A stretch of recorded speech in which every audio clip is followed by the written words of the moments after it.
Well, good afternoon and happy Friday. We are so excited that you are able to join us for today's webinar, Rise to Thrive, a vision for a transformed and equitable education system. I think we have some participants trickling in now, so we'll give everyone just a minute or so to trickle in and we will kick ourselves off.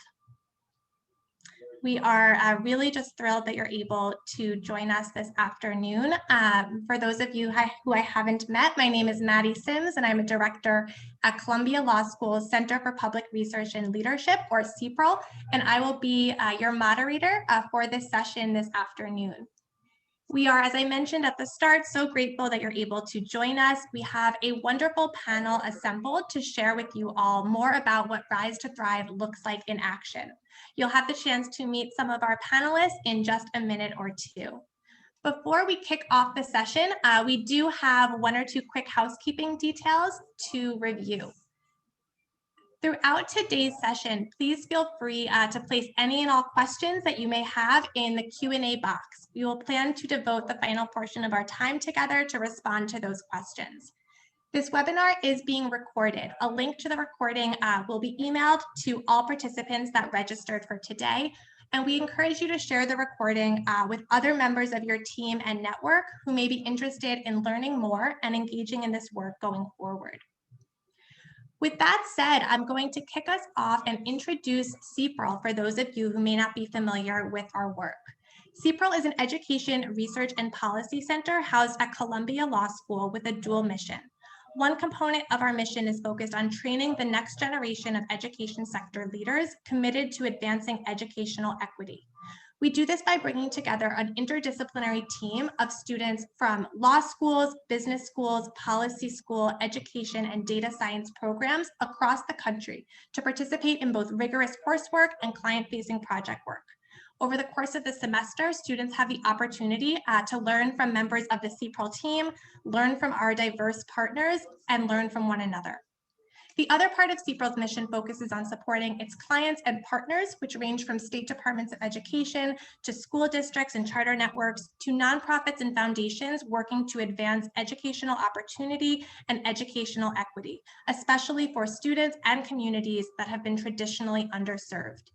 In all of our work, which we will talk about today, community and family participation, as well as collaborative problem solving, are central, which helps ensure that the solutions that we co-create with partners are both sustainable as well as promote lasting change. With that background, I'm so excited to introduce you to our really incredible group of panelists who have generously taken the time to join us today. I'm going to start by asking my colleague, Dr. Elizabeth Chu, to kick us off. Hi, everyone. I'm Liz Chu. I'm the Executive Director at CPRL. I'm an educator and a social science researcher by training. I'm also a public school parent and thrilled to be joining you this afternoon. Thank you, Liz. Would love to pass it over to Dr. Connor to introduce himself next. Hi, good afternoon, everybody. Michael Connor, Superintendent of Middletown Public Schools in Middletown, Connecticut. Have been working closely with the Center for Public Research and Education Leadership for the past year. Just been fascinated by their work and really looking forward to this discussion on how we can continuously look at how we can disrupt our systems for innovation, equity, and improving the quality of our services. Thank you so much. We're so grateful to have you with us today. Shannon, would you like to go next? Sure. Good afternoon, everybody. My name is Shannon Marimon. I'm Executive Director at Ready CT. We're a statewide nonprofit in Connecticut that works at the intersection of K-12 education and workforce development, and we're partnered with our Connecticut Business and Industry Association. We have been very excited about partnering with CPRL, especially because we're involved with our Governor's Workforce Council initiative, which is a statewide focus on better aligning our educational system with our workforce and with high demand, high growth industry areas, just to ensure that we're setting students up for success. And I also had the privilege of working with CPRL when I used to be in the talent office at the Connecticut State Department of Education, and just admire their work and very excited to be part of this conversation. Thank you so much, Shannon. We're so appreciative to have you here. Nate, last but not least, would you like to round out the introductions? Absolutely. Good afternoon, everyone. My name is Nate Snow, and I serve as the Executive Director for Teach for America in Connecticut. Teach for America is a national organization that we recruit, support, and develop outstanding leaders in classrooms who serve as school principals, superintendents, commissioners of education, work in policy and advocacy, all focused on the goal of expanding educational opportunity and equity. And I was a former teacher, taught in the Bridgeport Public Schools, and currently this year we've had a couple of homeschoolers and have worked with CPRL over a couple of different projects over time. So really excited for their kind of ongoing contribution to us in Connecticut. Thank you so much, Nate, and thank you to all of our panelists for joining us this afternoon. I'm so excited that listeners will have the chance to learn from you all over the course of our time together. Just to help orient us, you should see here on your screen a brief agenda. We are going to start by providing a bit of background on the research that led to Rise to Thrive. We will then share more about the vision itself, including the principles guiding it, as well as a quick preview of what this would look like at the school level. We will then bring in our panelists to answer the question, why Rise to Thrive and why now? And finally, we will wrap up with an invitation to join us. This will include a preview of the many opportunities to partner on this work going forward, as well as a chance for us to answer questions that may come in from listeners during the course of our time together.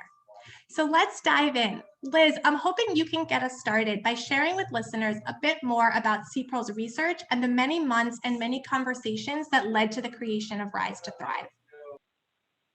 Of course, Maddie, thanks. So the Rise to Thrive vision grew out of our work last summer to support districts as they prepared for hybrid and remote learning.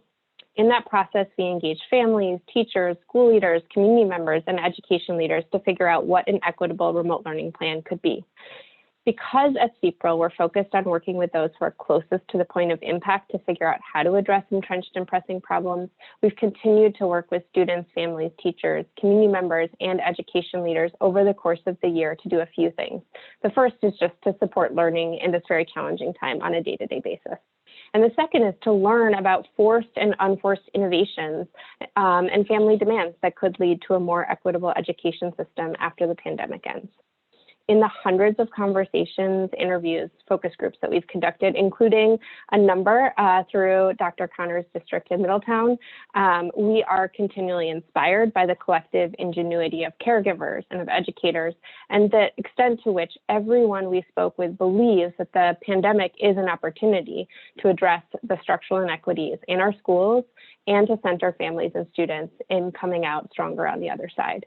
We've been asking this question, what would an education system look like if it centered families and students, and how might we design a system that prepares every child of every race and background to thrive in school and in life?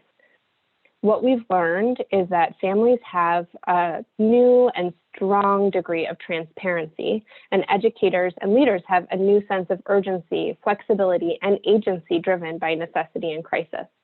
With the walls of the home down and the walls of the school down, families have taken control because they had to in many circumstances, something everyone has been trying to figure out how to do in a top-down way for decades. But this has happened now, spontaneously bottom-up, necessarily in this time of crisis in a matter of months. At the same time, you see educators and education systems that have innovated at an unprecedented level. In the span of a year, they've experienced a half-decade or more of operational and technological revolution. And where the system is working at this moment, they've learned how to partner with families at a level unheard of in the history of public education. Time and time again, what we hear is that this is a moment that cannot be squandered.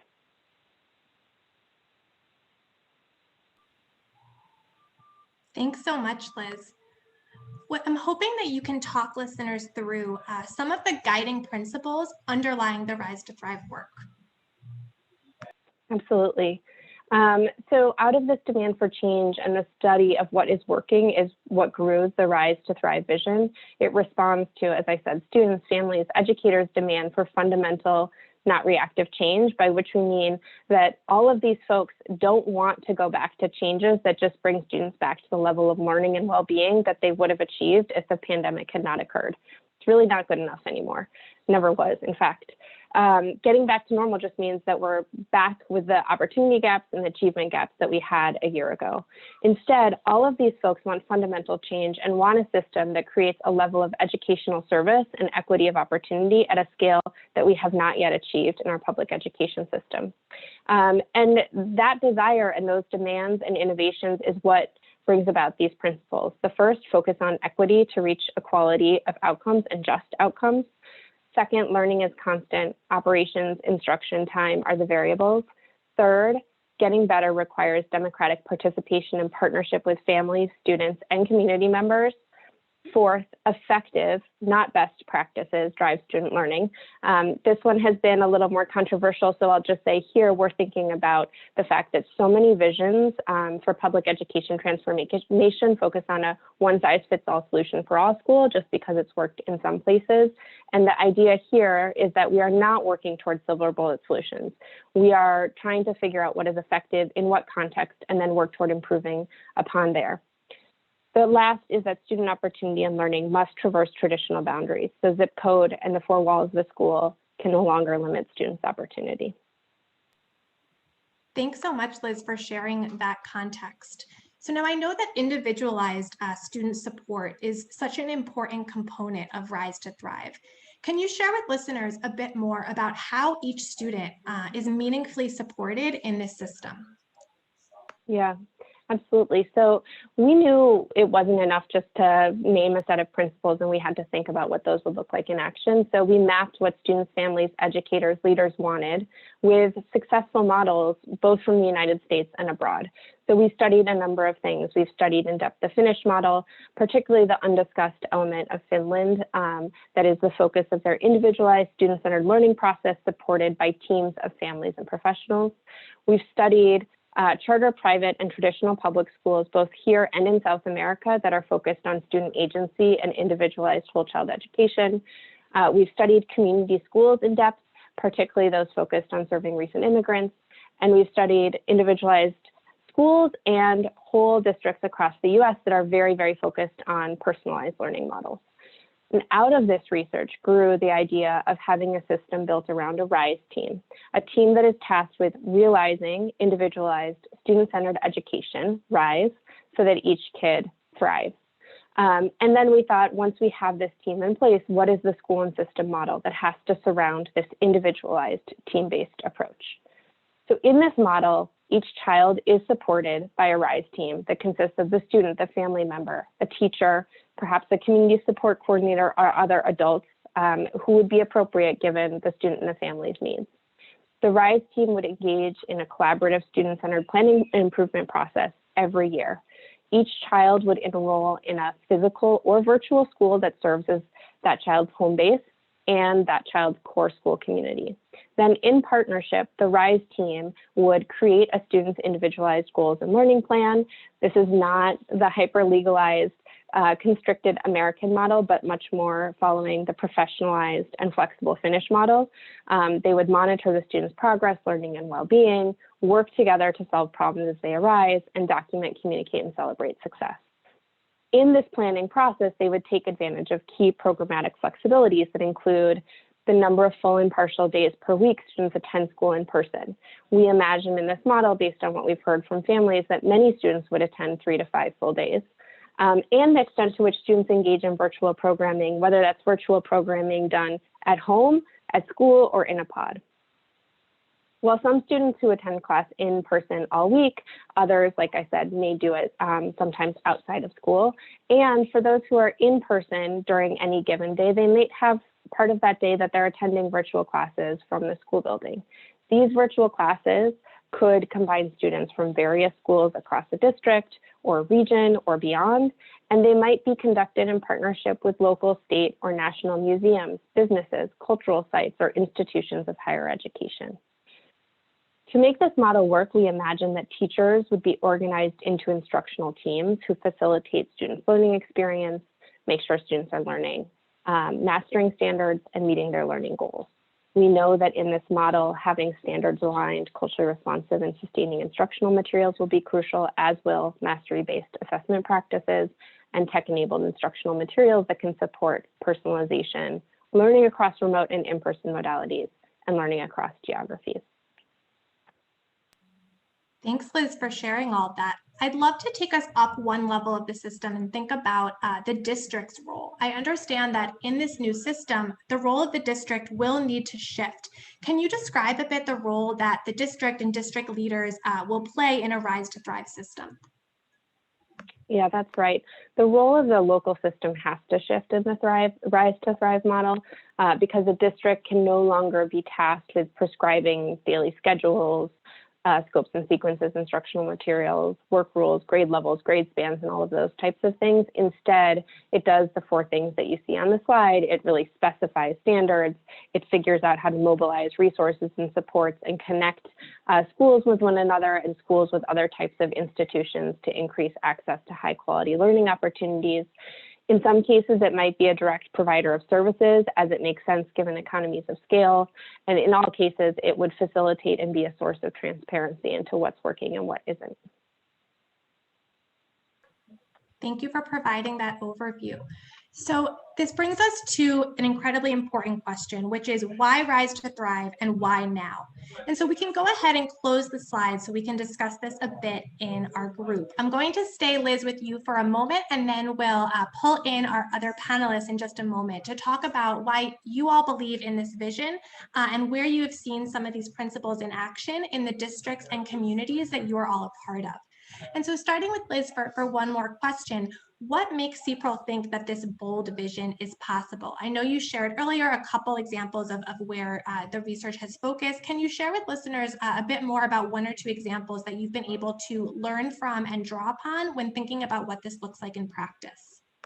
Yeah, well, we've seen, it's such a great question. We've seen a number of examples, some that are really small and just getting started, and some that are happening for thousands of kids across a local geography or across the country. So like I said, we've studied in depth the Finland model, particularly this aspect of the Finland model that is sometimes not discussed when you're focusing just on professionalization. And that's the fact that in Finland, they're really providing individualized education for up to 1/3 of their students at any given time in a very sort of formalized, flexible, and professional way. And a lot of the fact that Finland has risen to the top in terms of international test scores can be attributed to this individualized approach because Finland actually has the least variability in student outcomes of other similar nations. And it's because the bottom part of their distribution outperforms the bottom part of every other country's distribution. We've also seen, like I said, a lot of work related to student agency and individualized whole child education approaches. You'll see some of those at charter schools, for example, in the Achievement First schools, and you'll see those also in a number of traditional publics across the country. We've looked at the community schools, one of the schools that we've looked at closely, just to give you a sense of the breadth of our research has been out in California. We've looked a lot at Oakland International High School, thinking about the ways that these schools partner with families to understand what the evolving needs are, and then map supports to those needs and have community liaisons who can help meet the most pressing needs of families and then change the services that they're offering over time. And then I'll call out just the fact that we've studied personalized learning here and abroad, in this case in South America, to understand what it looks like to do it across a whole school, and then what it might look like to do across a whole district. The last thing I'll say just about this is to underscore something I said earlier about what this model isn't. And I think one risk of talking about individualized learning in the United States is that we might immediately see this as IDEA on steroids.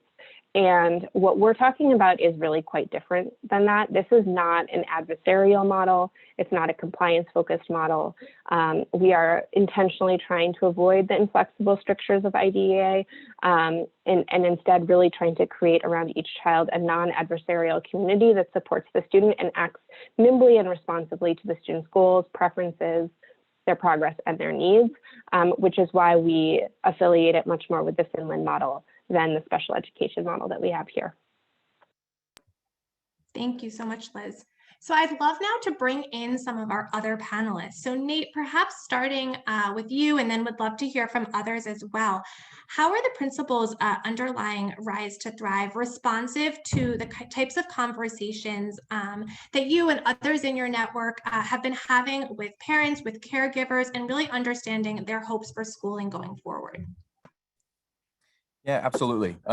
I think the first thing is just the kind of what the report and the vision itself represents, which is so many different strands and threads of conversation that have been happening in education circles, on Zooms over the past several months. Like, what does next school year look like, when the pandemic is over, when vaccinations have really rolled out, and how do we make sure it's different than what it was before?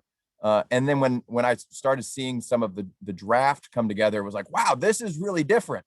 And it's like, wow, like, how's this gonna land? This is a lot of new. There's a lot of bold in here. This would require fundamental changes in many different directions. And I think like what I was doing is I was using the baseline of 2018, 2019, rather than the baseline of the past 12 months. And by the time next school year starts, the past 18 months. And so I think that's one of the big things that I've heard in my conversations with parents, with educators, is what's happening now is not the long-term path. But the thing that was before the pandemic is also not where we want to necessarily go back to. And there's a couple of the key principles really pop in my conversations. One is around the effective practices rather than the best practices.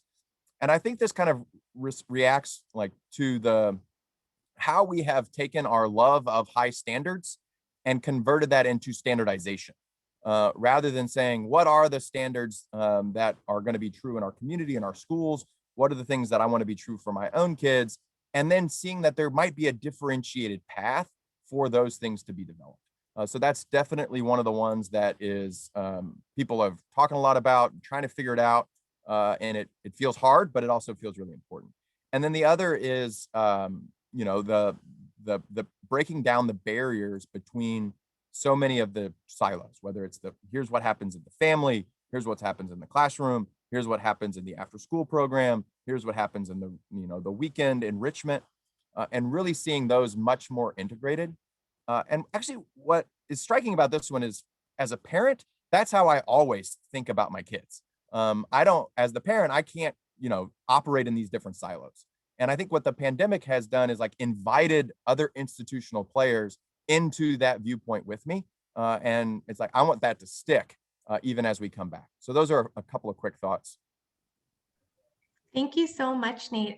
Shannon, I'd love to bring you in here as well, and hear a little bit about how this vision resonates with you, as well as what you've been hearing from families and partners in your network.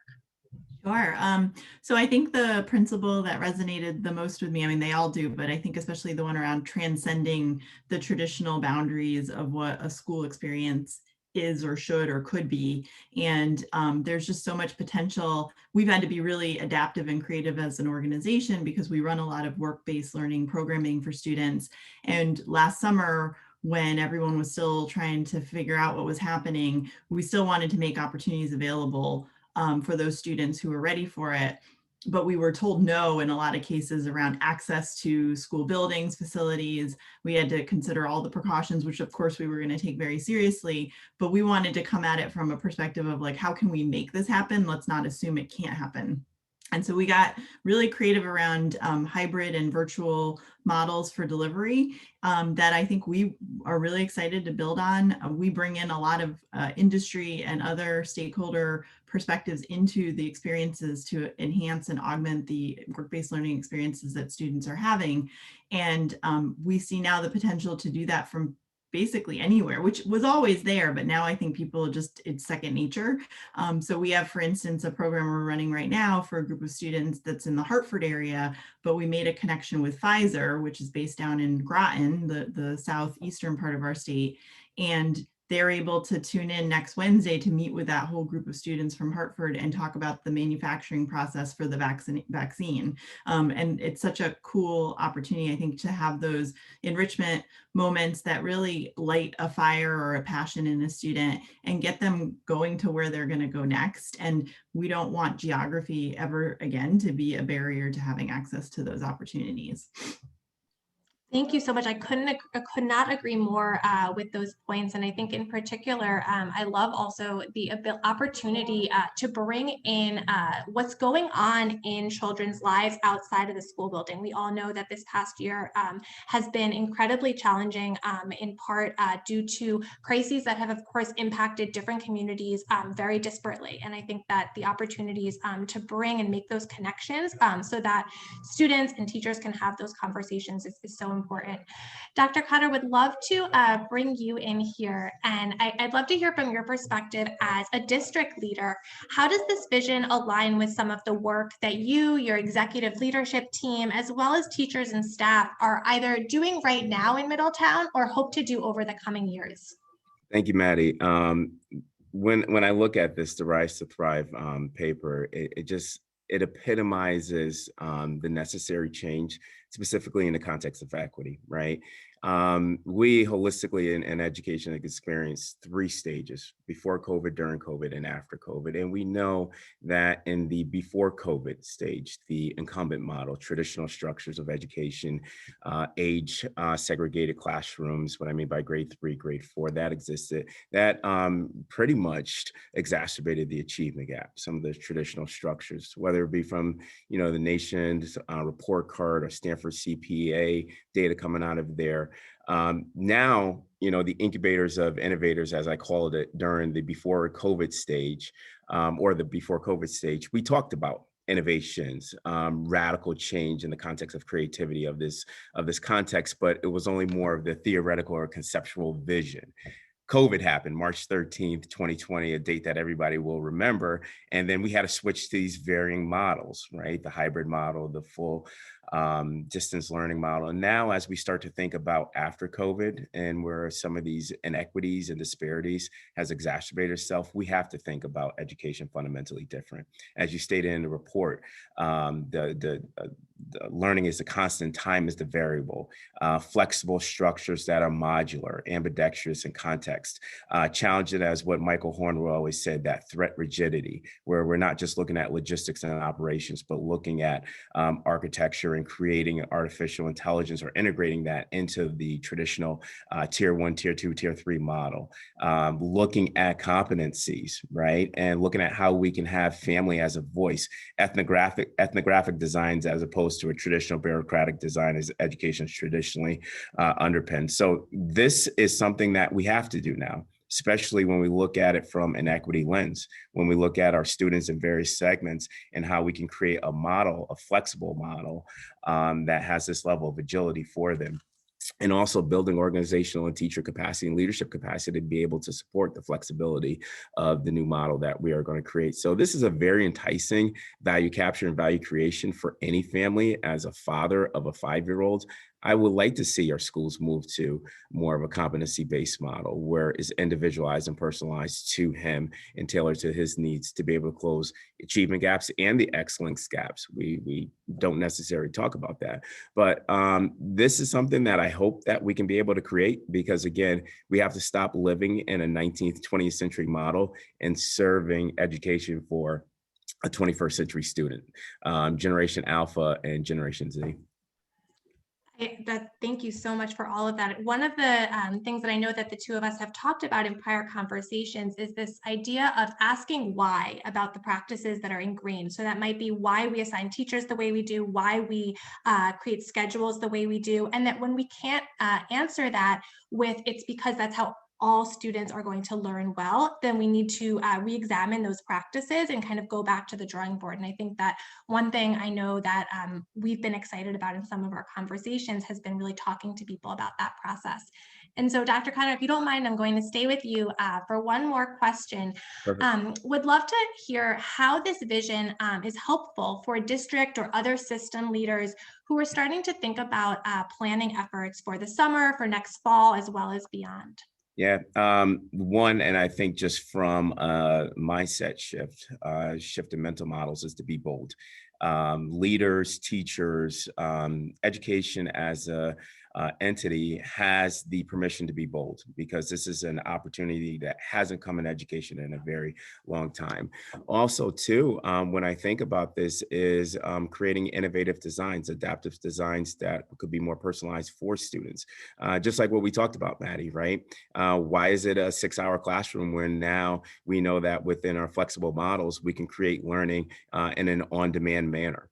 Why do we have to have traditional professional development or professional learning structures for practitioners and leaders when we can create affinity groups just like how we're hosting this webinar as we speak? So I think that right now we can be able to look at things fundamentally different, be able to build new capabilities and capacities in a different way, but it gives districts more on the lines, this paper, basically a process that could lead to strategic planning for deeper and flexible strategic performance management in the context of being agile and flexible within the design. So, I mean, we're in the process now of creating Middletown 2024, and we're being bold with this language, and a lot of the strategies and the activity steps and goals, obviously, are aligned to creating structures and systems just like this because we are going to be bold. So this could be a guidepost and leading broader discussions about what education can look like, how we can re-engineer and reimagine what the future for our kids and how we can provide high quality and effective, not best practices, but effective practices for our families and our students. That's so helpful. Thank you. Would love, Nate, maybe to pull you back into this conversation. I know that personally, over the past, I don't know how many months, we've started seeing a lot of visions out there calling for what the new normal is going to look like going forward. What for you, I know we've talked about it a little bit already, but what for you really makes this vision different and something that really gets you excited to be involved and to find ways to really operationalize this with partners going forward? Yeah, absolutely. One thing that Dr. Connor just shared was like, what's kind of the value of something like this is, I think there's two things that I see, particularly in schools and in education right now. One is just kind of the exhaustion within the system, so understandable in terms of how hard everyone has been pulling to meet kids where they are, to be online while also teaching kids in the room, to do testing, to manage the politics of it all. And there's a lot of fatigue. And so we know what happens when there's a lot of fatigue, like creativity diminishes, boldness diminishes. And so having this, I think, carries some of that weight around like, well, what could be? And then the second is just sometimes I think I've noticed in the education space, we can be a little risk averse.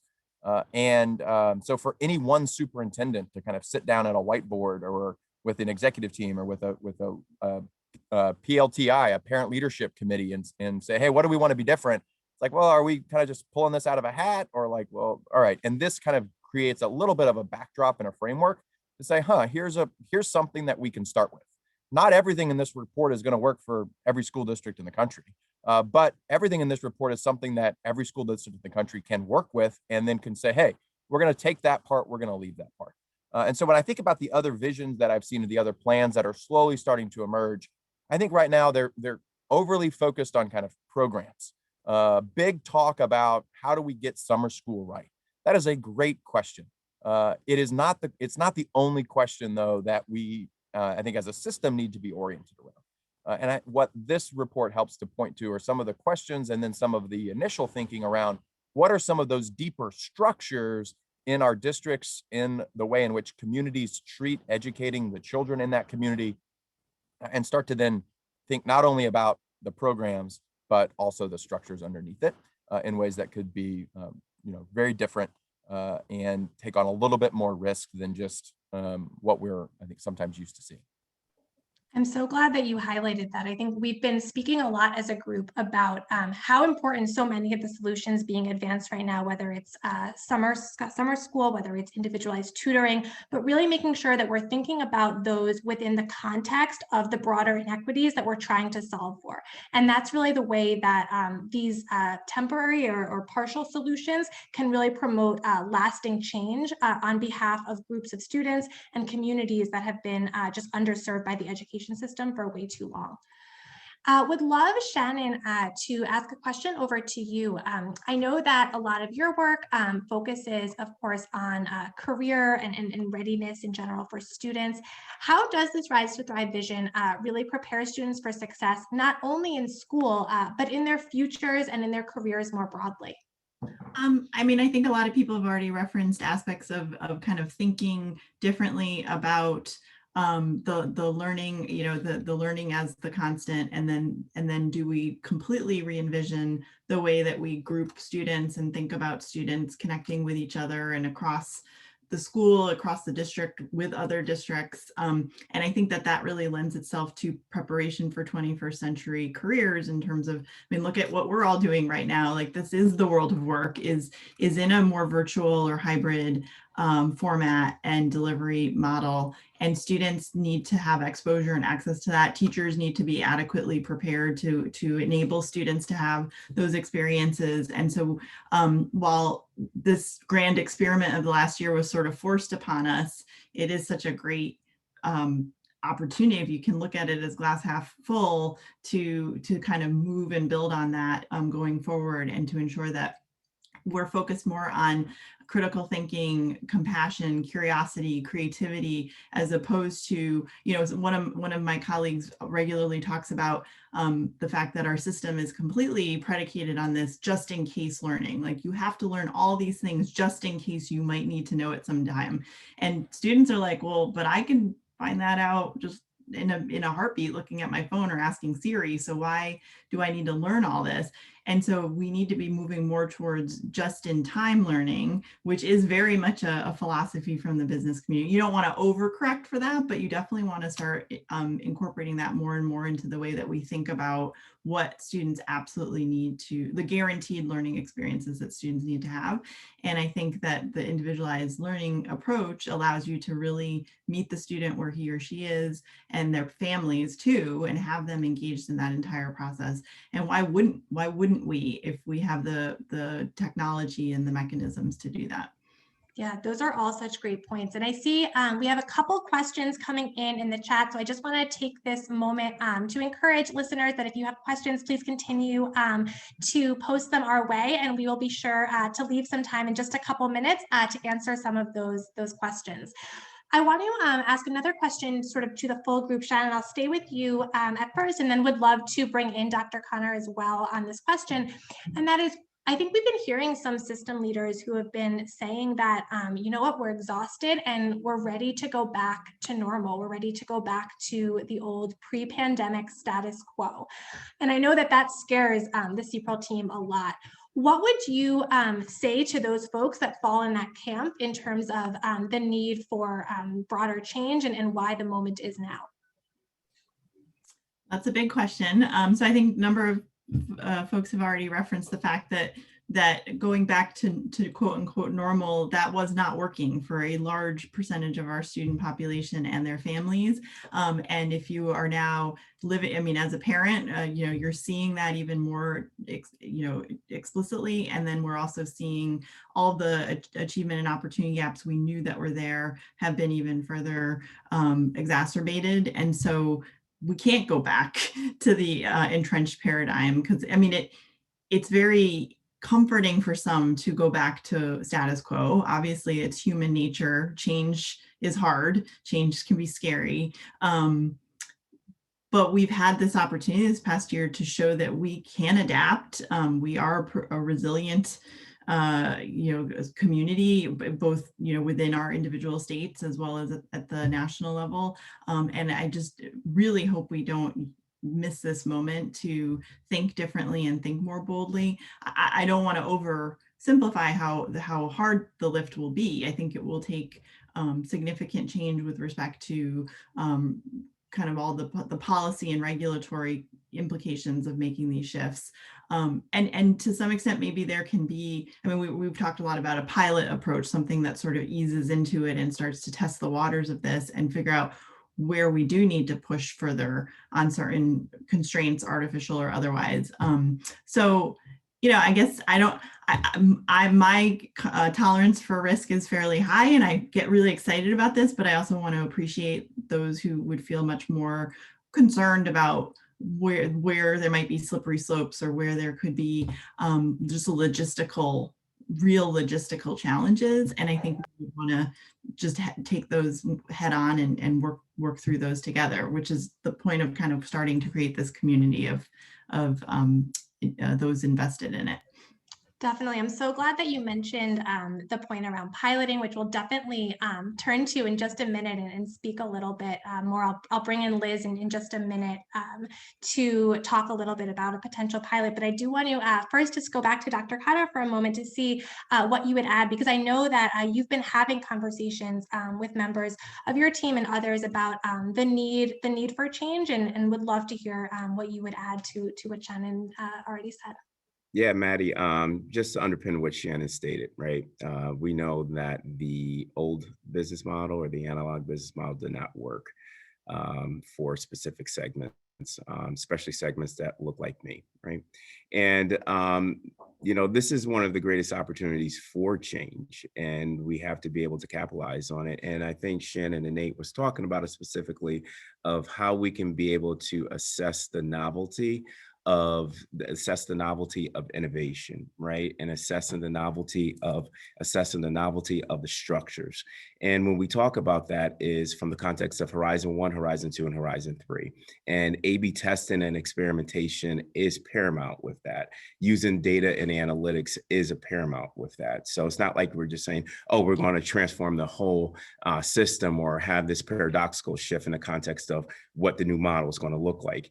You have to use advanced analytics. You have to use creative solutions. You have to be able to ensure that you're looking at what the learning is and what your hypothesis is, and keep scaling when you know it's going to work. So yeah, this is obviously the time for change. This is obviously the time for opportunity for being a change agent for all of our students. So of course, you know, this is scary. Risk is involved in this. A lot of people still think in this traditional mindset, but this is the time to be bold and the time to actually challenge the status quo and change the status quo. So yeah, this is great. Of course, I mean, when I'm just thinking about this right now, if this can't be an opportunity we can't pass upon.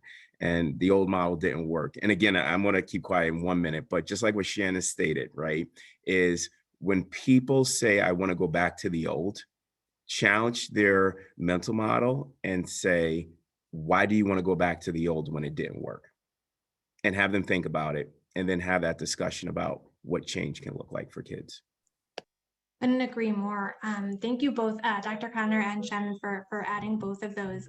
Nate, I see. Did you want to jump in with yeah, I was add to like that? just something super practical that I've always experienced it in you know, even before the pandemic, on a, you know, when I like, oh man, I'm really tired, or I feel like I'm spinning my wheels, or like we're not making enough progress, is just spending time with students and elevating the voices of students in these forums where conversations are going to be had about what next year looks like.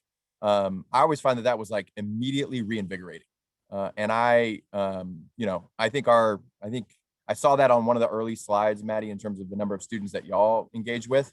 And so I think that's a key practice that needs to be in place as districts and communities start to take on what does next year look like, is like, are students participating in those conversations, and where's their voice in that?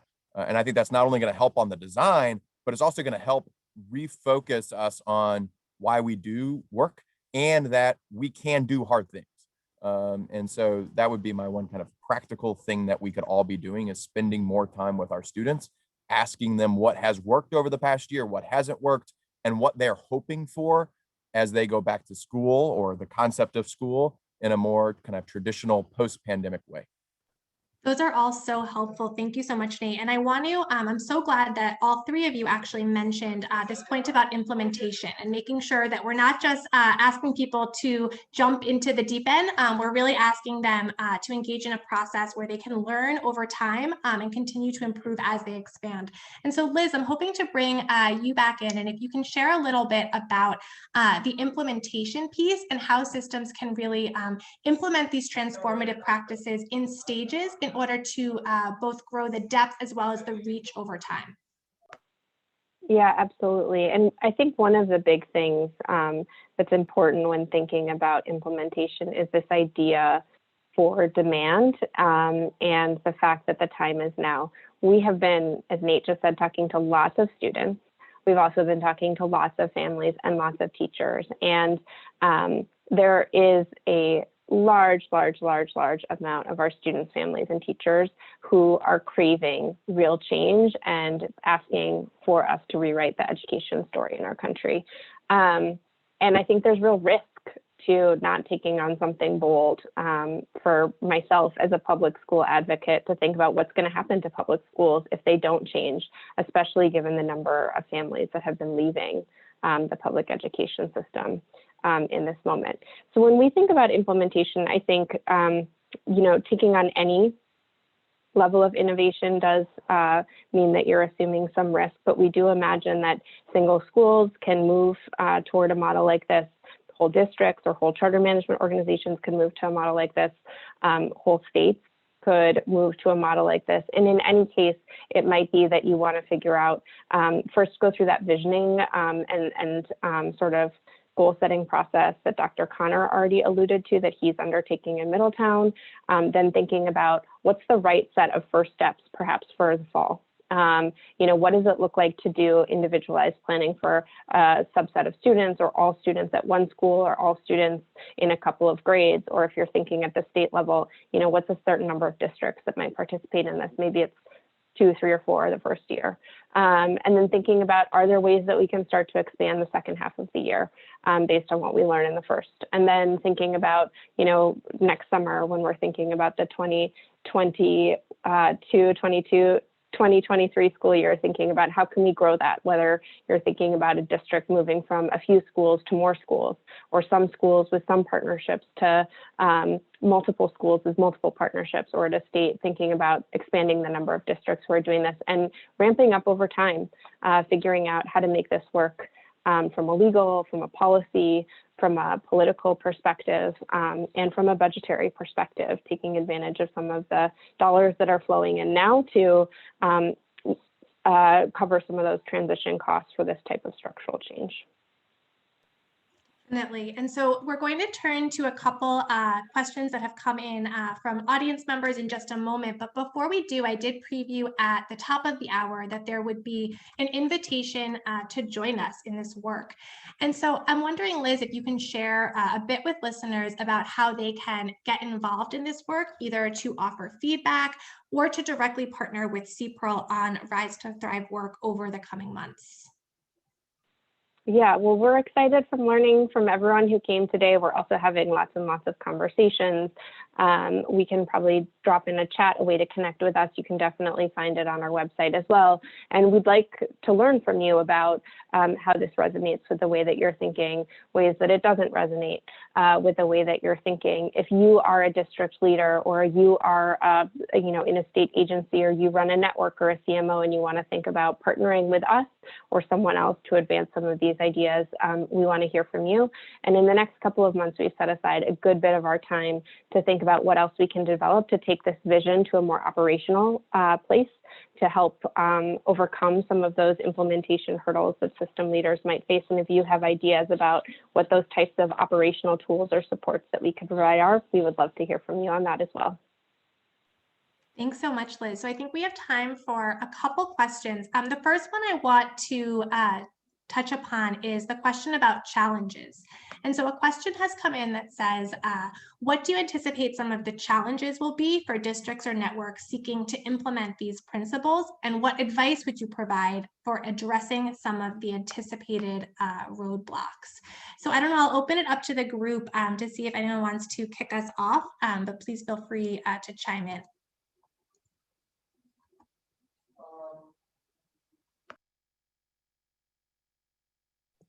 All right, I'll jump in because of the awkward wait time. Thank you, Dr. Khan. From a systems lens, I think that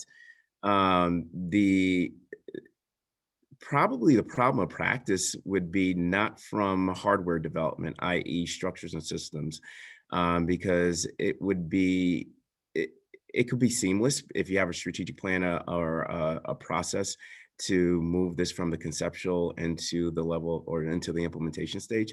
I think the biggest issue would be capacity, right? Building capabilities around this, i.e. software, and changing mental models, because in order to reach this common lexicon around design and implementation and ensure your systems, your new systems and structures are vertically aligned, there's a level of capacity building and strategic capacity building that you have to have. It's kind of like you're proficient in writing with your right hand, and then you're asking somebody to be proficient to write in your left hand. Obviously, it's going to take time to be able to, learn the nuances and be able to overcome some of the pitfalls and the complexities within this. But again, I really believe capacity, human capital, and changing mindsets around this innovation would probably be one of the biggest challenge that anybody would face. And also what Nate stated, right? Incorporating student voice. We can't leave out our most important customers, which is our students, and their voice within this design as well. So from a systems lens, definitely would be capacity and human capital. The one sentence I would add to that is just kind of foresee some difficulty around bringing different, within the model assumes that different institutions are playing kind of different roles and they're playing them in coordination. And I think when we look across public systems, there's lots of silos and lots of kind of hierarchical decision-making in a way that makes collaboration really hard. And so I can imagine that Dr. Connor is gonna, not only is it about the strategic plan for the district, it's also about the strategic plan for, the city, agencies, nonprofits, even some philanthropy, and how to get that orchestra kind of playing from the same sheet of music is not only is going to be, a logistical challenge, like, but also just a cultural one, because that's different than, an older way of thinking, which is to be like, all right, Dr. Connor, you're in charge of the schools, and like go, and then we'll pick up at 4 o'clock in the afternoon. This is something that's going to be really different than that. Definitely. I see we have another question specifically about what we mean by effective practices. And Liz, I'm going to pose this to you if that's all right with you. The question says, I am intrigued by the separation of best practices from effective practices. Can you expand some more on the differentiation and what that refers to? Yeah, well, one of the things that has been the focus for so long in the education system is search for best practices. And I think what that suggests is that there is an answer that we're looking for. And once you find that answer, you have the answer and you can implement it in any context and basically consider it one and done and you're good to go. And what we're actually trying to encourage people to think about is the fact that there isn't one best answer that you should be searching for. There isn't one best practice to be striving for. Rather, you're trying to figure out what is effective in your context with the students and the people that you're working with at that moment, and how can you get better. So you're always looking for the more effective practice over time. And so it moves away from this idea that there is an answer that is going to solve your problems and all you have to do is implement it and you will be good to go. It encourages you to constantly try and learn and think about how you take what is happening that works elsewhere and really bring it to your own context and make sure that it's working for you and your kids. Thanks so much, Liz. We have another question about one of the points that came up earlier, which is the use of some virtual learning opportunities in the Rise to Thrive system. And so the question is whether that means that children whose families work outside of the home, for example, would be unable to participate in the virtual learning opportunities, and how this system ensures that all students, regardless of their home lives, have equitable opportunities to take advantage of the type of virtual learning that's, for example, taking place in connection with a museum in another town or the like. And so maybe Liz, I don't know if you want to start out that one. Yeah, it's a big question that we've gotten, and equity was front and center when we're trying to think about this. And so from an equity perspective, we are not suggesting that virtual learning means you are doing learning at home. Rather, in a world in which we no longer have to abide by social distancing and the like, students can be at a school building and for an hour a day be participating in a class that is provided virtually, you know, from a school on the other side of the country if they wanted it to be. And so the idea that your four walls constrain your learning opportunities is something we are trying to go really, really hard at challenging. It is one of the big issues in our country that where you are born, what your zip code is, what your zone school is, has limited your access to high quality education. We have learned in this past year that that doesn't have to be the case, even if we are not going to physically move around bodies. So we are able to have students participate in virtual options from their school buildings.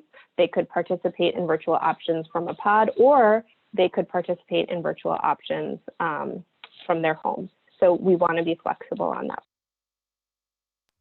Thanks so much, Liz. I'm glad that you were able to clarify that. I think we have time. I'm looking at the clock and this hour has just been really flying by. I think we have time for one or two more questions. And Dr. Connor, I'd love to build upon the point you made about shifting mindsets. I think that's something we've been talking about so much. Would love to just hear a little bit about how you and your team think about that process and sort of how you go about both internally and externally thinking about the type of communication, the type of trust building, and really acting out the practices that really enable districts to earn back trust in really meaningful ways. I think that one of the key pillars or the catalyst that has been huge for our transformation process and in transformation initiative through our organizational strategy is that there's an art and a science to it, right? And the science is the technical aspects or the change of the apparatuses and tenets that we talked about, i.e. the Rise to Thrive white paper and all of the aspects of having this punctuated level of change. When you talk about this externally to our stakeholders within the innovation ecosystem, I like to call it what Nate was talking about, you have to have an element of storytelling, right? Storytelling the why, and have underpinned within that storytelling is sense making, right? You can't go to the public and talk very technical about the changes because you're going to turn them off. But you want to be able to ensure that they have a deep understanding of the why. And it's all regarding around equity, right? And when you're able to talk about the why for equity and ensuring that all students have equitable environments and equitable opportunities to be successful and to be competitive in this really dynamic global market environment, I think everybody would want to be able to be a part of the change. And I think that's why our coalition is so deep, is because we're able to talk about the why and we're able to present in a way that they understand and they want to be a part of it. They want to be a part of this dynamic ecosystem of change. And then on the back end, that's where all of the technical jargon and the adaptation and creating our systems to be more ambidextrous to serve our students occurs. So yeah, it's kind of within that equilibrium of developing relationships and creating sense-making opportunities for our stakeholders, but at the same time, ensuring that the internal stakeholders are creating the system for our students.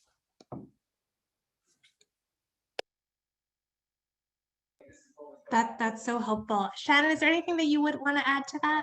Yeah, I would just say, I mean, I think when you're talking about mindsets, it's really helpful just to get people together either virtually or in a physical space and have these conversations. I know a lot of work that Middletown's been doing around kind of this idea of an ecosystem and a community-driven conversation around what is the portrait of a graduate? What does it look like to graduate from high school and be prepared for post-secondary education and career opportunities? And when you bring those folks into the room, and we've been doing a lot of work where we're bringing education and business together, and it really, there's this severe disconnect where they're almost speaking completely different languages. And so then they start to talk to each other, and there's all these aha moments of, oh, well, I just assumed that this is what we should be preparing students for and the skills we should be developing. And then the employers are saying, no, like we're beyond that. We're at this stage. Actually, this is what we need more than anything. And so instead of it being guesswork and just making assumptions about what we think is best for students, first of all, we need to talk to the students, as Nate said, but we also need to be talking to the broader community, because you don't know what you don't know. And if you're living within an isolated perspective of what you think it means to be successful and prepared for what comes after high school, then you're only going to show that limited view to your students. And so we want to be much more aspirational than that. And I think that will in turn start to shift mindsets. Those are all such great points. Well, I'm looking at the clock and want to make sure that I'm respectful of everyone's time. And so I'm going to sadly wrap us up. I want to thank our amazing group of panelists for taking time to join this afternoon and share a bit about what Rise to Thrive looks like in practice. I want to also thank all of our listeners who took the time to engage with us this afternoon. As Liz mentioned, we hope that you heard something today that inspired you, and we hope that this is really the start rather than the end of our conversation. So please take a minute to fill out the quick survey that was placed in the chat if you are interested in scheduling a discussion to learn more, share feedback, or propose an opportunity to work together going forward. We would finally be most grateful if you're able to share this vision with your respective networks using the hashtags Rise to Thrive, Redefine Education, as well as Educational Equity.